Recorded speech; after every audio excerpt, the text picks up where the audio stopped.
When I listen to Boris Johnson, when I listen to people like Joe Biden, when I listen even more to Emmanuel Macron, all I can think of is how condescending you are. Glasgow was the UK's second most important city. Beautiful buildings, beautiful streets, a gorgeous city. When I see cities like this, I think also about the other side of it. You know, there's a phrase from Walter Benjamin, every monument of civilization is also a monument of barbarism. I think of the famines in Bengal, the jute workers in Bengal sending jute to Dundee through the Glasgow port.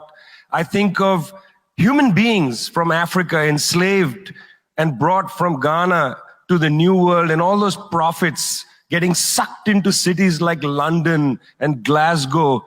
You know, between 1765 and 1938, the British Isles stole $45 trillion pounds from India, 45 trillion sterling from India.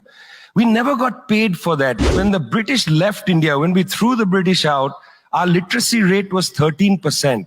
So much for several hundred years of so-called civilization. Meanwhile, our landscapes were destroyed. You know, coal was foisted on India. You foisted coal on us. You were the ones that came and made us coal dependent. And then you left, and now you dare to condescend to us. When I listen to Boris Johnson, when I listen to people like Joe Biden, when I listen even more to Emmanuel Macron, all I can think of is how condescending you are.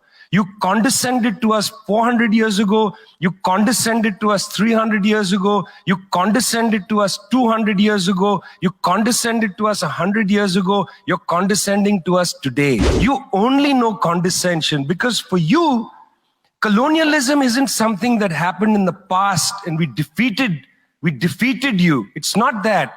For you, colonialism is a permanent condition. And that permanent condition happens in two ways. There's the permanent condition of the colonial mentality. You want to lecture us. You want to tell us that we are responsible for all the problems because you'll never accept that you're the one principally to blame. You signed the Rio Formula in 1992 on common and differentiated responsibilities. You like the common part. You like the common part. You like to say we're all in this together and so on. We're not in this together. The United States, 4-5% of the world's population, still uses 25% of the world's resources. You outsource production to China, and then you say China is the carbon polluter. China's producing your buckets. China's producing your nuts and bolts. China's producing your phones. Try to produce it in your own countries and see your carbon emissions rise. You love lecturing us because you have a colonial mentality. Then there are colonial structures and institutions.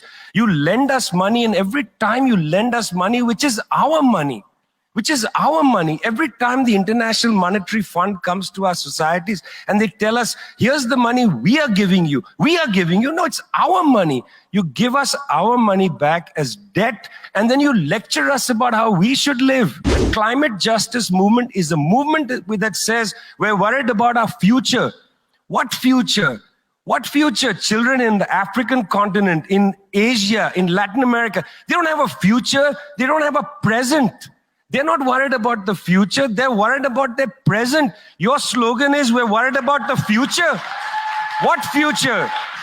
That's a middle-class bourgeois Western slogan. You got to be worried about now. 2.7 billion people can't eat now. And you're telling people, reduce your consumption. How does this sound to a child who hasn't eaten in days? You got to clue into this, guys. You got to clue into this. Otherwise, this movement will have no legs in the third world.